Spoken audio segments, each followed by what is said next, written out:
I want your guys' opinion on this jiu-jitsu training philosophy.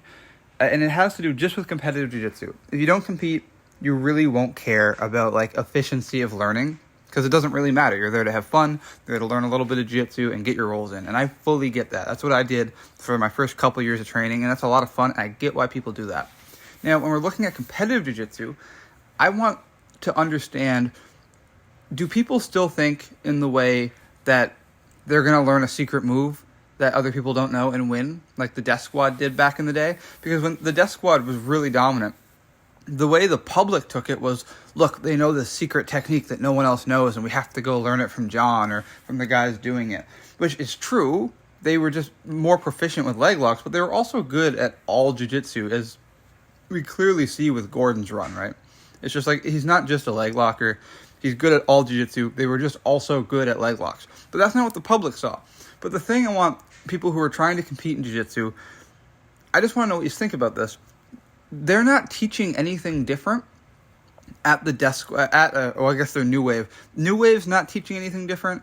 B Team's not teaching anything different. Like, there's no new techniques. Like, there's new systems, and there's new stuff happening. But we're really all learning the same moves, and my coach theoretically could just watch what they're teaching there and teach it to us, but it still won't have the same results. And I've talked to people about this, and then their argument's always, oh, well, the level of the room is higher. They just have better guys to roll with. And I saw that when I went to train at TriStar in Montreal. There's a lot of crazy good guys to roll with. I totally get that. But they didn't start with a room of crazy good guys. They built that. So what I think is we should all be slowly adapting, not the technique system, because especially when you start talking about competitive techniques to more old school coaches, they're all like, well, I don't want to be showing all these people heel hooks. I don't think it's worth it. They're not competitive. We go over it, but no one really focuses on the heel hooks or the other leg entanglements, especially as they get complicated as you go, but it's really just all jiu-jitsu. But that's all they fixate on is that when they're a competitive gym, they focus on attacking the knee, and I don't like that style of jiu-jitsu. And I fully get that, but even if you showed me every single thing that Gordon's doing, and that's what we did on repeat, and he taught me every step of Gordon's game in the traditional way of teaching, I still couldn't execute on it, nor do I think anyone in my club could. Because if that was the case, we could just go watch Gordon's instructionals and do it. And now that Gordon has all of his instructionals out, and we can go watch all John's stuff, Craig Jones' stuff's out, like, it's all awesome, and we can go watch them do it, and I've watched a lot of it.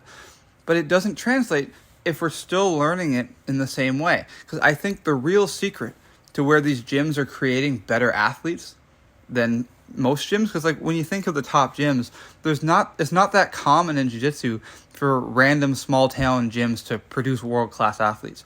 But I think the world-class gyms have a different training method. The same way we know if we're watching football, some colleges just have better training methods and better coaches. Otherwise, we wouldn't make such a big deal about, oh, this coach switched to this team. Because the coaching matters not in, oh, look, he's making better plans. Although sometimes that's the thing, but I think that's more of an outlier and more of like a way we romanticize coaching. I think it's just better training methods. Because if we take this back to weightlifting, which I think a lot more of us know, just because it's a common knowledge I find amongst people, a lot of people like to do the Bulgarian method. And then there's guys doing the West Side Barbell conjugate style. And then there's people doing Pilates. And it's all working, but some of them are going to reach the goal quicker.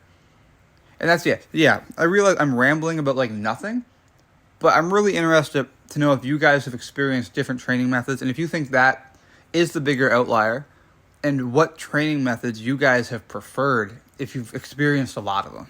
Cool. Thank you.